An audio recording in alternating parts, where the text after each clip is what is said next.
Great. So again, for those of you that are just joining, you can use your phone, your tablet, your computer, log into slido.com and enter this code. We just opened a new pool, so the other poster pool is closed, and now we're going to specialize on this 12 other poster. It's a very, very exciting stuff we want to do after lunch to get you energized before the last panel. And so we ask 12 of the poster upstairs to come and pitch you their idea, and we'll let you decide who are the winners. But in my heart, everybody is a winner, but we need somebody to get recognized for their work as well. So we have 12 interesting topics here. This is a challenging task, right? We give them 2 minutes and 30 seconds to try to convince you of their poster interests and relevance, but I'm sure you'll find this very interesting. So we'll start right away with the first presenter, Nathan de Matos from Enercan CanMet Energy Variant. So Nathan, the floor is yours. I'll let you install and then I'll start the clock. Let's give him an applause. Yeah.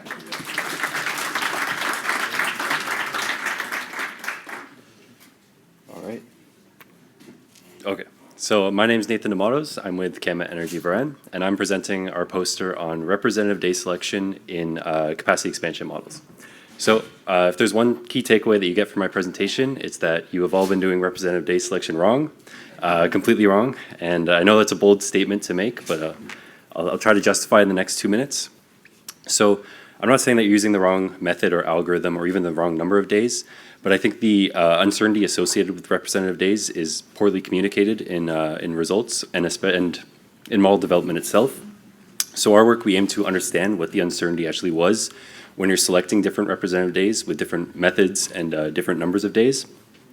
So we used 4 common representative day selection methods, and then we selected days ranging from 1 day to 365, and plugged that into our PIPESA Canada Maritimes model. So I realize I haven't really explained what a representative day is. It's essentially a modeling trick or method where you reduce a full year's time series data into a few days. So then you don't have to solve an 8760 model. You can just solve for those days, and it greatly reduces the computational time. So for example, in our poster, we show that when you go below 100 representative days, you get decreases in solve time of 80 to 90%. Which is huge, and when your model takes days or hours or weeks to solve, that 80 to 90% is massive, and it's the only thing standing between you and insanity, pretty much. But yeah, so we plugged these different representative day combinations into our model, and then we compared the solutions with the full year 8760 planning model. And what we found is that the lower day runs were highly variable. So you get a lot of variation in the different metrics like emissions, capacity build out, and things like that. And when I say a low number of representative days, I don't mean like 1 or 2 or 5, but it was actually 60 before they started to converge to the full year solution, which is a lot more than a lot of models use. So yeah, and I don't think 60 is some magic bullet number. I think specifically to our model in our study, it made sense to use 60 days, but your models are different. So I'm not trying to give you the magic solution, but I think it is a source of uncertainty that is very important to understand with your model and communicate effectively in your results especially. So that's it for me. Thank you.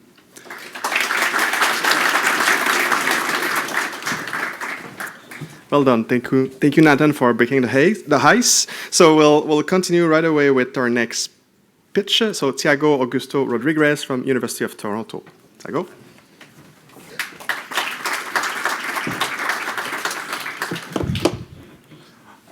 Okay, hi everyone. My name is Tiago. I'm a postdoctoral fellow and instructor at the University of Toronto. I work with a great, brilliant group of people, including Dr.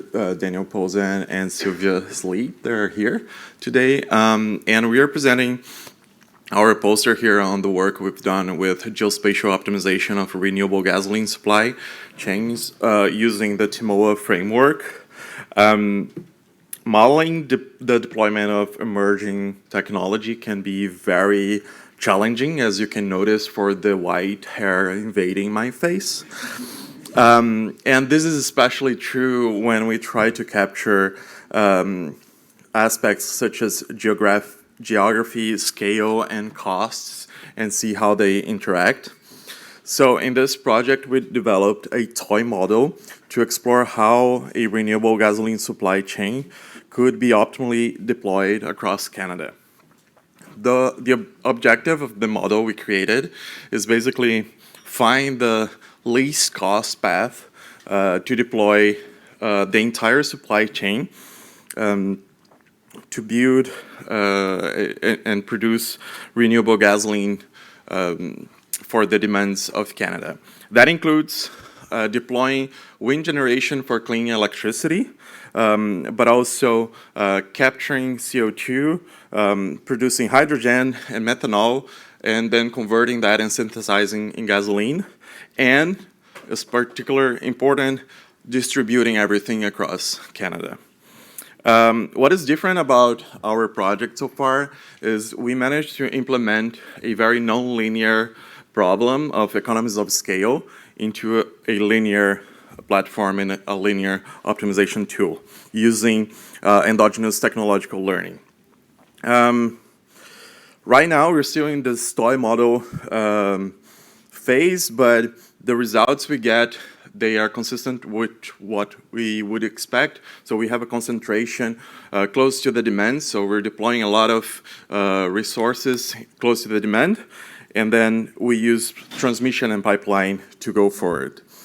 Since all models are wrong, we are very excited to try to make something useful.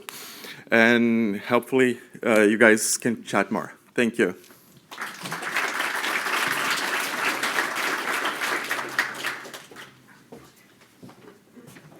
Amazing. Thank you, Tiago. We'll move in now with the third poster pitch. So Rit Nada from Queen's University. So I'll let you introduce yourself. Pleasure.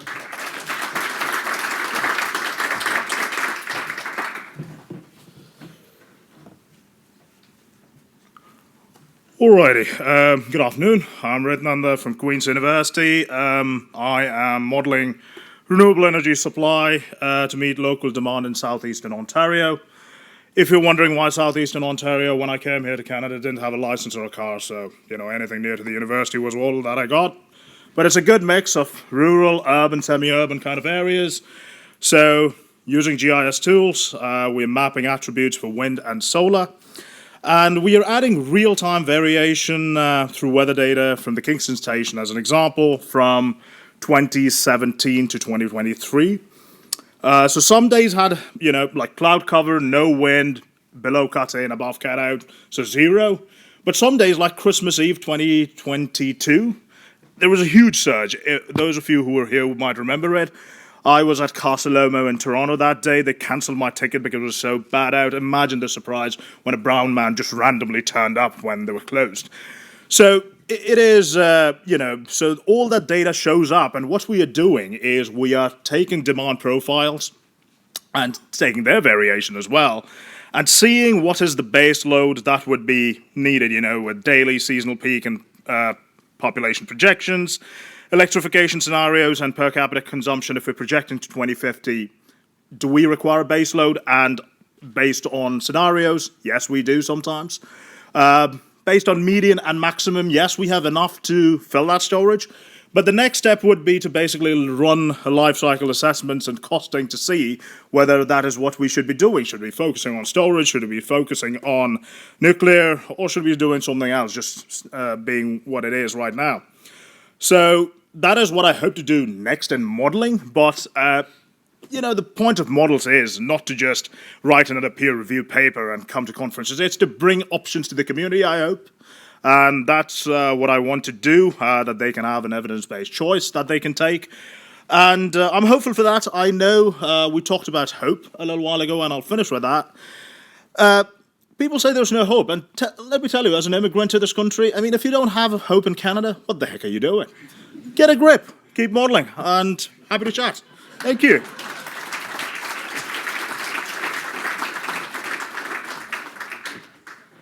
I might steal this as a quote for next year. Great. So thank you so much, Rit. We'll move on with the fourth poster with Rosine Zia-Ipour from Carleton University. So Rosine, the floor is yours.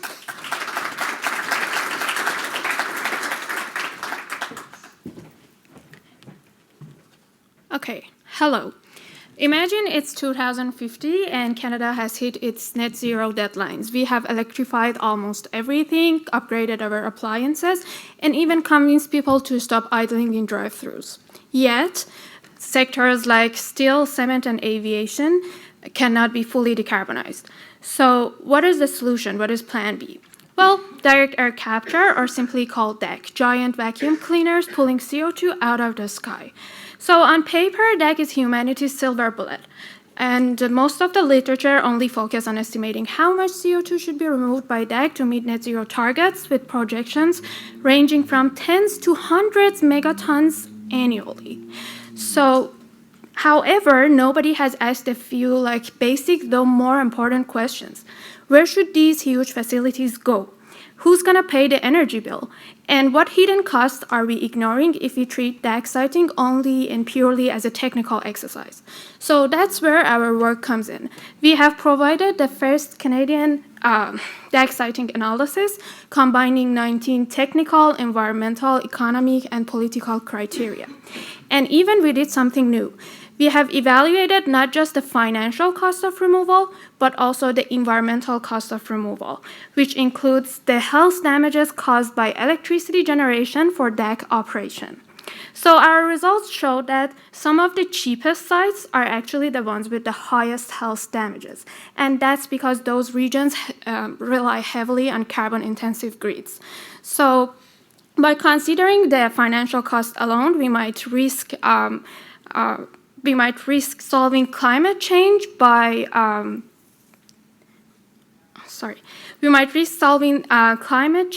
damaging air quality, which doesn't align with our responsibility to protect Canada's natural heritage and environment.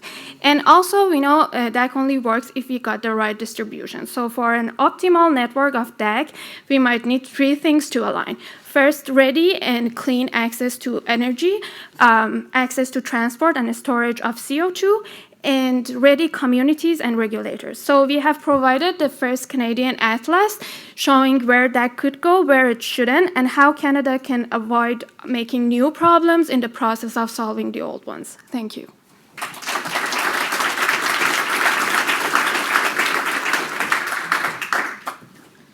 I must say, I'm impressed. You guys are keeping the time very well. I don't have to use the eject button so far, so it's pretty great. You make my life easier. So moving on with Mohammad Bardbari from Concordia University. So Mohammad, the floor is yours.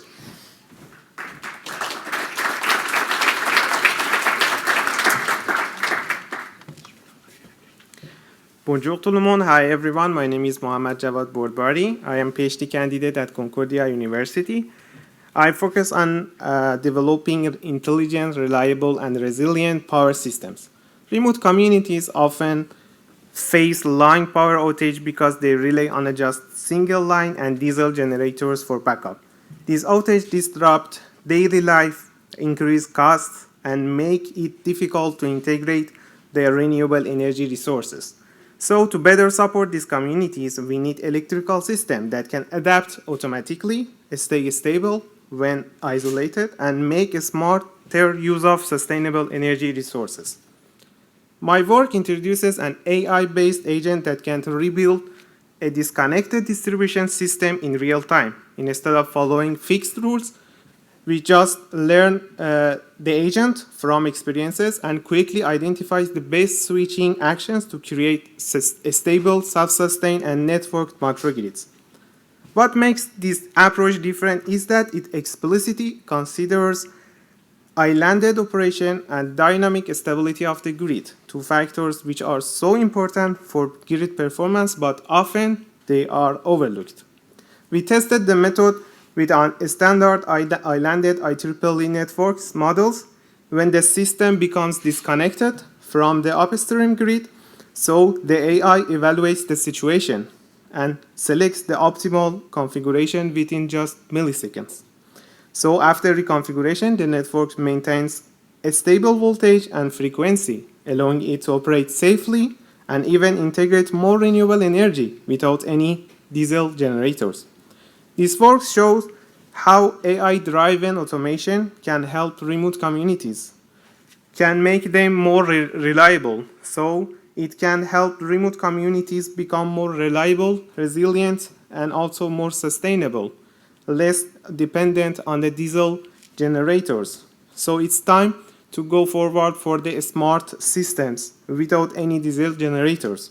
If you believe in empowering remote communities with smarter and cleaner energy solutions, I would appreciate your support or any recommendation. Thank you.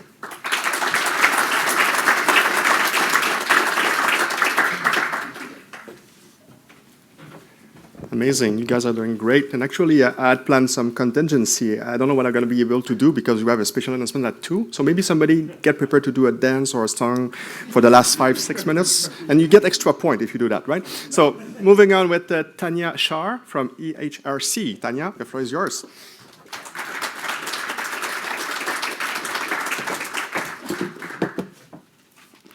All right. Hello, everybody. My name is Tanya. I'm from Electricity Human Resources Canada. We are not a staffing agency. So we have been discussing a lot on understanding energy systems, net zero targets, different levels of electrification.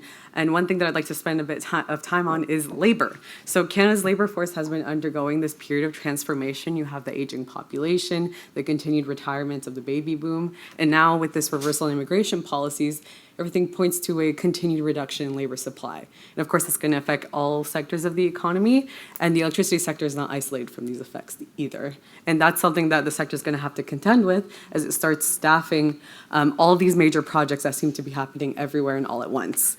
And so that's what our model hopes to sort of shed a bit of light on. We've produced an outlook for the electricity sector labor market based on different electrification scenarios and population growth scenarios. The goal is to sort of understand where the gaps are and hopefully equip policymakers with the tools to put measures in place to fill in that capacity. So our model is based on the relationship in employment in the electricity sector and installed electrical capacity. And so we build a historical profile of the sector using the labor force survey and census data. And then we sort of further disaggregate to the subsectors, so transmission, distribution, the different generation technologies, using business count, establishment data, investments data, and so on. And we project that forward based on our scenarios. And then we use a probabilistic approach to sort of further disperse that to the different occupations. And the outcome is an outlook for the electricity sector that has employment levels, labor demand, so expansion demand and replacement demand, as well as labor supply, which includes occupation movers, school leavers, immigration, and transitions from unemployment. And we can see how well supply can meet that demand. And we can do that for the sector, the subsectors, and the different occupations down to the 5-digit knock. And so we can see where the gaps are, and surprise, surprise, in almost every scenario, there's not enough tradesmen, not enough technicians and technologists, and these are all things that we're going to have to contend with. Work on the model is evergreen. We're working to incorporate trade in electricity and so on. Yeah, thank you so much.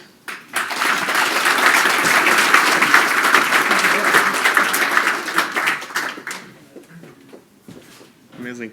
Thank you, Tanya. So we'll move on to the next. We're already halfway there. So next one will be Patrick Shorey from NRCan, and we'll activate, I think, the translation. Perfect. So we'll let you come in, Patrick. Hi, Patrick Shorey, Natural Resources Canada. So I'm going to mix it up a little bit. Sadly, it's not going to be a 5-minute dance number. No, I was challenged by a colleague at Varennes to give this presentation in French. So anyway, this wasn't put through an LLM either. OK. Ma posture décrit un effort pour faire un modèle faux. Tout modèle, c'est faux.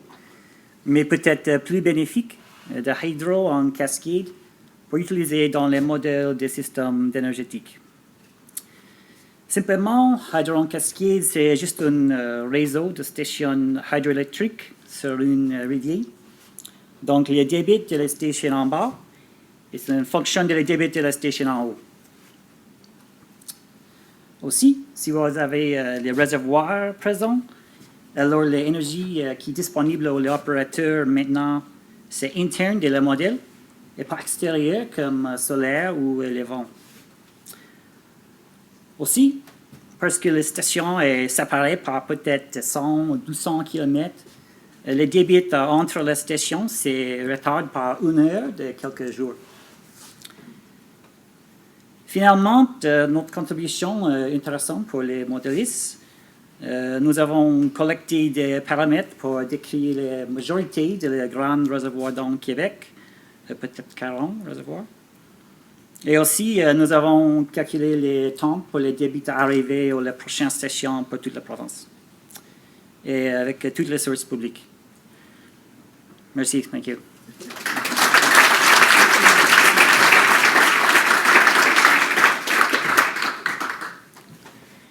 Great, thank you, Patrick.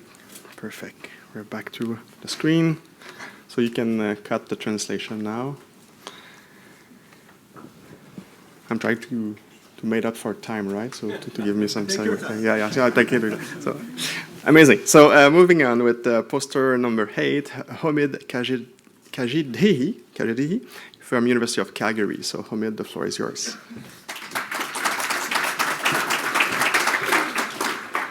Well, hello. Thank you very much. I've been challenged to actually present in Persian, which is my first language, but I'm not going to do that because I think only a few people in the room would know Persian. But anyway, my name is Omid Khajideh. I'm a postdoc at the University of Calgary in the Air Sciences. So first of all, before I start, I would like to thank my colleagues, Mahdi Ebrahimi Kahu, which is an economist, Alan Hasek, an ecologist, and Sarah Hastings-Simon, previously a physicist, right now a public policy person and an air scientist as well, which we all love modeling. That's what we are doing. So join me. Let's take a journey on see how what drives people to adopt electric vehicle, basically. What drives people to adopt electric vehicle? Spoiler alert, it's not just about the price tag. For example, in Norway, since 2013, the average price of electric vehicles were lower than the ICEs, the internal combustion engines. But it took almost 10 years for the market to mature, for people to be able to trust electric vehicles. So what I do in my model, in my work, I'm modeling how people decide, how make decisions based on the social interactions that they have with each other, their opinions towards a new technology, if that technology is affordable or not, the availability of it, and also the infrastructure for that new technology as well. So the results and the policy implication of my work is quite clear. I'll mention 3 of them. One, EV price parity and ensuring EV price parity and giving subsidies is necessary, but it's not enough. Not one single factor plays that role. Number 2 is the role of hybrid vehicles. Hybrid vehicles act like training wheels. The trust in a new technology is not built overnight, and hybrid vehicles is a great training wheels for people to ease into fully battery electric vehicles. And number 3, policies that expand EV model availability are much more important at the early stages. Nowadays, there are a lot of EV models out there. You don't necessarily need to buy the one that starts with a T and ends with a SLA. You can try the other models. So we were able to successfully model EV adoption in Norway and in other regions as well. And our paper just recently got accepted. Thank you very much. I'm always welcome to chat about this topic as well. Thank you.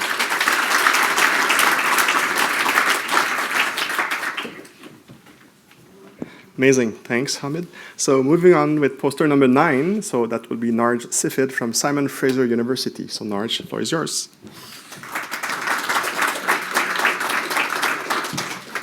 Hi everyone, I'm Nargis Sefid, a master's student from Simon Fraser University, and today I'm presenting on integrating land use and spatial analysis to energy system modeling. So whenever we think about sustainable energy, the first thing that comes into our minds is emissions and developing more renewables. But what we usually don't consider is how these changes would impact our other resources, for example, our land. And previous research has shown that, for example, onshore wind takes up a lot of land. And if we want to exclude lands such as cropland, then we would be left with nothing to work with. So for this work, we specifically looked at Prince Edward Island to study the co-location of onshore wind and agricultural land, because the province is rich in both of them. And for our results, we found that in a model where collocation is modeled and included, the results would give us a lower cost and a lower emission. But in the cases where collocation is not modeled, we get more costs and more emissions, which is because the model, in a wrong way, of course, shifts into more offshore wind and more diesel, which is basically higher costs and higher emissions. And doing this analysis was only possible with the tool that we developed, and that's a combination of an energy system model and a geospatial model. It's definitely not possible to go through all the details of that in the limited time and without maps, but I would encourage you to come see our poster outside, and we can definitely discuss a lot more scenarios with this tool that we have developed other than the case of Prince Edward Island. So I would also want to close with that. Models are definitely wrong, but if we can make them a little less wrong, that's still something. Thank you.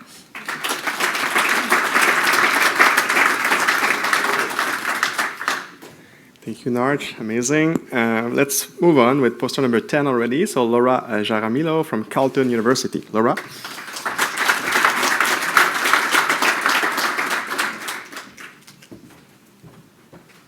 Okay. So hello, everybody. I'm a research associate at Carleton University. I would like to start with a request. So please raise your hand if you have visited a remote community in Canada, and please look around. Okay, thank you. So in remote northern communities, minus 30 Celsius winter means that every degree of warm depends most of the time on imported fuels.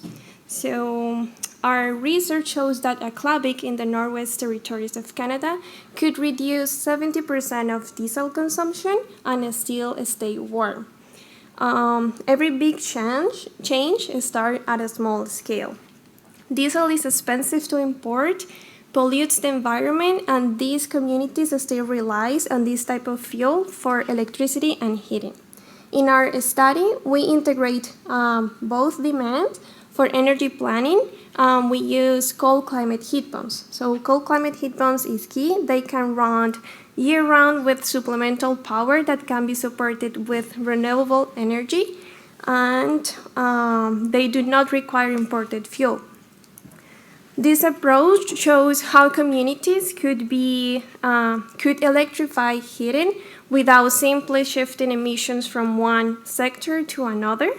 In a clavic, winter is there mostly all the year. Our work provides one way that northern communities can be energy dependent with the appropriate improved grid by targeting 90% of heat pumps in homes and 80% or more renewable energy for electricity generation. So I invite you to get to know more details about the research in the second floor in the poster section. Thank you.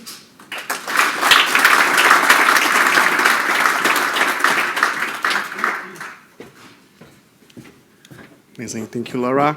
Moving on with Hamed Abdelaziz from York University. So, Hamed.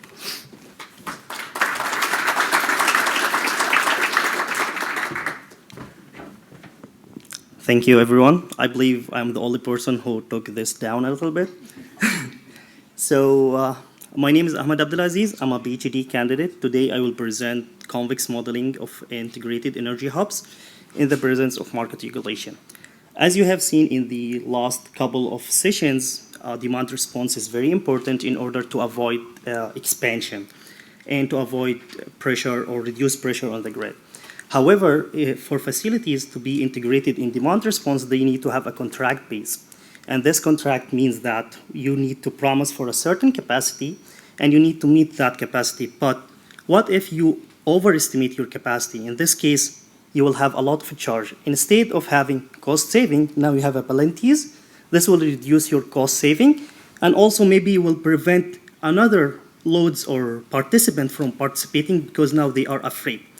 So in this case, we need to actually understand or develop the energy model that can incorporate these rules within the energy modeling. So what we call market regulation. And by doing so, the first thing, you have an accurate estimation of your capacity auction that you can provide for the grid. And now you have an accurate estimation of how you can provide this grid service. So the main problem is that incorporating these market regulation is very complex. Second, they will slow the optimization problem or the optimization solver, so you cannot converge to the optimal solution. So what we did in our work, we present two things. First, how to incorporate these regulations or market regulations. The second thing is how to make it convex. When the problem becomes convex, it becomes easier to solve. And in the result, and I would like to explain more by the poster if you want, we saw that without introducing the convex relaxation, the optimization may take around 18 hours, but with convex relaxation, it only takes 1 minute. So how does help? Instead of having one scenario to study that take 18 hours, if you have 100 scenarios, now you cannot study all of them. But in 14 seconds, you can study all of the scenarios and improve the participation of facilities. Thank you so much.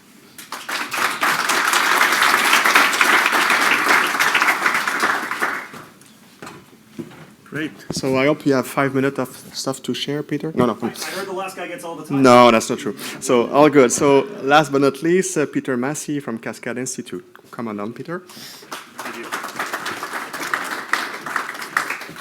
Hi, everyone. I'm the director of the Geothermal Energy Office at the Cascade Institute. I want to say a big thank you to my colleagues, Gord Brasnet and Megan Iyer, who did the heavy lifting on this work, as well as our friends at Navius who made this work possible. So I'm going to start off with a quick question, quick show of hands. Who here thinks it's possible to grow our electricity systems without clean, firm capacity? Not optimal, but possible. Okay, not quite what I was expecting. I was expecting at least one hand, but my point stands. Firm capacity matters. We know that it has some value over variable renewables, but questions around the cost and availability of traditional sources of base load like nuclear power and gas and hydro make its role unclear in future power systems. But geothermal power presents a promising new source of firm capacity. By drilling deep underground, we can harness the Earth's energy for clean, reliable power, and we can use our world-class oil and gas expertise to do it. Now, historically, geothermal was a bit of a Goldilocks technology. Your geology had to be just right. But enhanced geothermal is changing that. Essentially, we can now engineer these Goldilocks conditions to create geothermal projects just about anywhere. So it begs a question, right? Why is geothermal missing from projections of our energy future? And there's a good reason. It's not in the models. And there's a good reason for that, too. Our models typically depend on capital costs, and those are highly uncertain. They vary from place to place, making it very difficult to model. There's no average project. So we modeled about 30 of them, and we modeled out CapEx and levelized costs, and we found that it's very competitive. But of course, levelized cost doesn't tell us about value. So we worked with our friends at Navius to look at how geothermal would actually deploy in power systems. And what we found is that it can make a big difference. Under current policy conditions, we expect 2 to 4 gigawatts by 2050, improving GDP by about $200 million a year. By net zero, that increases to 6 gigawatts. But if we can drive down costs at the rate we're seeing today, we can actually unlock about 14 gigawatts across Western Canada.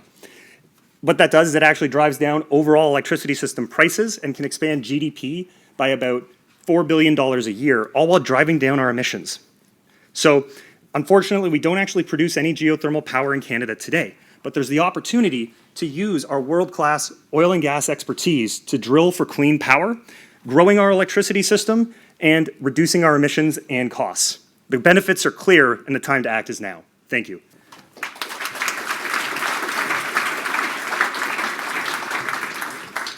Amazing. Thank you, Peter. So let's, thanks to all the presenters, let's give them a warm round of applause for their work.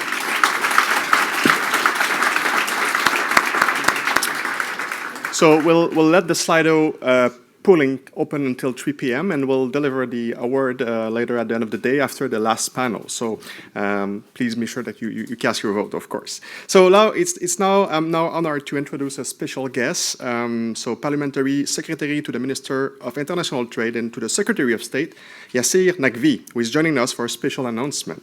So I'm just going to move my slide here. So Yassir Naqvi is a member of the Parliament for Ottawa Centre, a diverse and urban riding at the heart of the nation's capitals. Before entering federal politics, he served 3 terms as the member of provincial parliament for Ottawa Centre, first elected in 2007 and re-elected in 2011 and 2014. During his time in Ontario government, Yassir had several senior cabinet positions, including Attorney General, Governmental House Leader, and Minister of Labour. In these roles, he led significant policy reform, including raising the minimum wage, reinforcing protection for vulnerable workers, banning race-based carding, and modernizing Ontario court system. So Yassir is widely recognized as a community leader, named as a community builder by United Way Ottawa, and listed among the top 25 peoples in the capital by Ottawa Life magazine. So please join me in welcoming Parliament Secretary Yassir Navgi to the stage.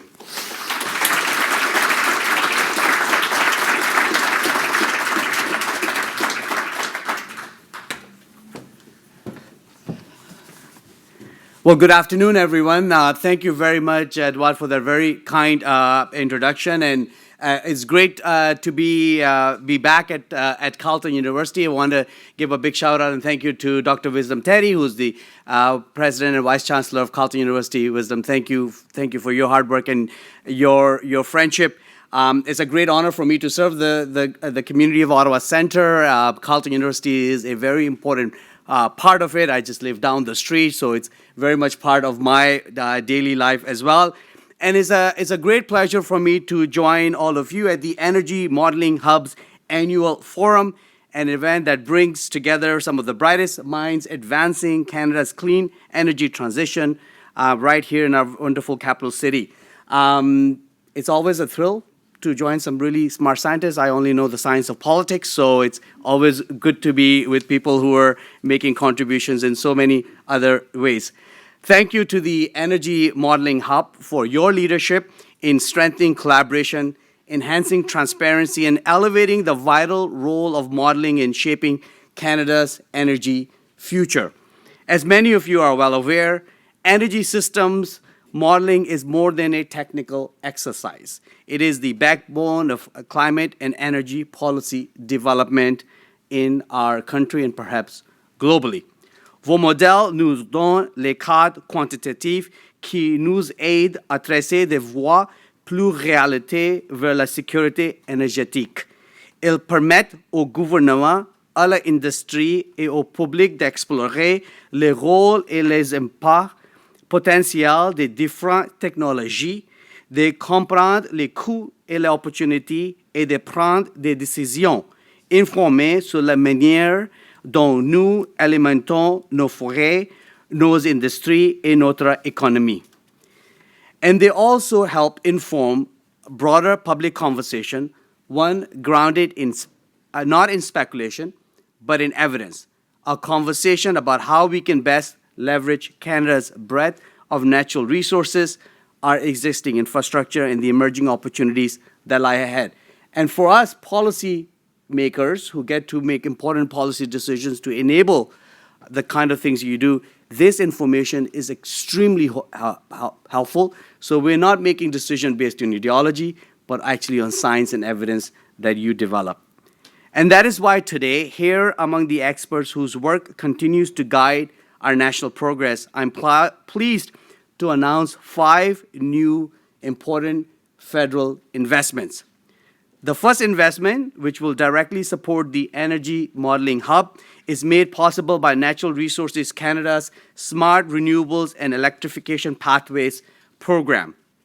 La Université de Calgary recevra 4,9 millions de dollars pour renforcer la capacité de modélisation énergétique du Canada en améliorant les outils et l'expertise dans le secteur de l'électricité et des énergies renouvelables.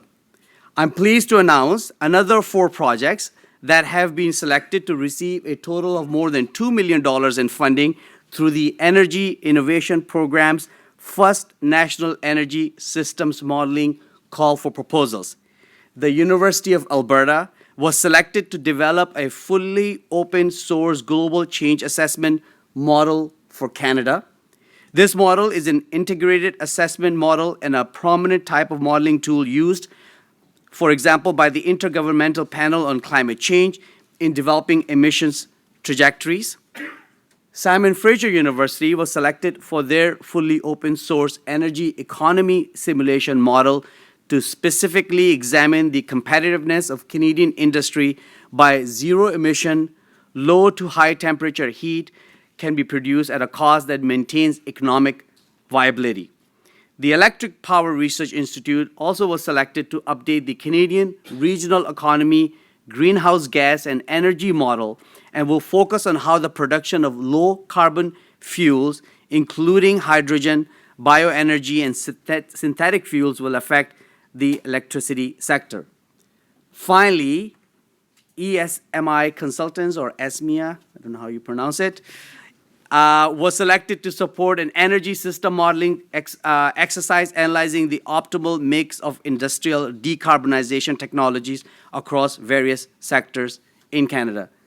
Together, these investments, roughly $7 million, send a clear message. Canada supports its energy modelers. We value the work you do. Please join me in giving a round of applause to all the grant recipients today. Congratulations.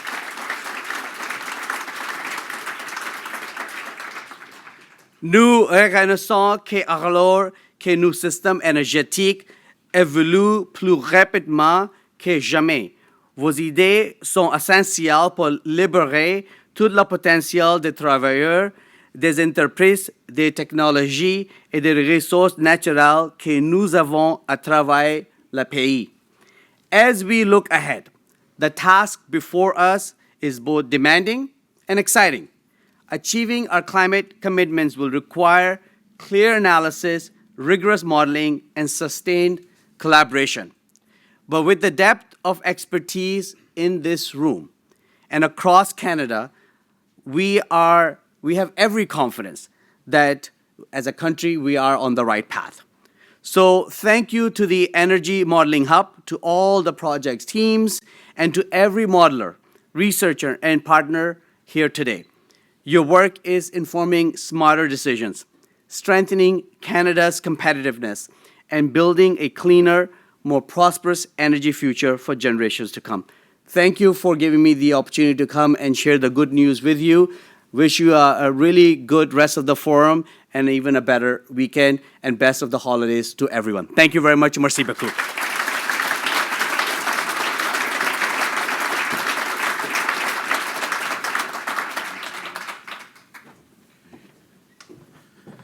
Okay. Merci beaucoup, Monsieur Nakvi. Moi, je suis Blake Schaefer, à l'Université de Calgary. Je suis très fier et honoré d'être ici et recevoir ce soutien au nom de mes collègues au Carrefour Modélisation énergétique. C'est des grands mots pour un anglophone à dire, alors je vais changer en anglais. So thank you, Monsieur Nakvi. It is my great honor to receive this grant for the Energy Modeling Hub on behalf of my consortium partners. At the University of Calgary, we pride ourselves on being leaders in energy, in providing the knowledge and skills to plan for and build an energy future that is reliable, affordable, and sustainable. And here at the Energy Modeling Hub, my partners and I and all of you, I think we share in that vision. And it takes a village to really run this hub, and I want to recognize all of the people there. So first off, all of the EMH staff that are here today, all of the people doing all of the day-to-day work to make events like this possible and all of the activities of the EMH. So I say thank you. To the executive team, to Madeline, to Normand, to Mark, and now Danny, who is hosting us here at Carleton. Thank you for meeting weekly and doing what we do to keep this running. Most of all, thank you to Edouard Clément, our fearless executive director, who I think deserves a direct round of applause for everything he does.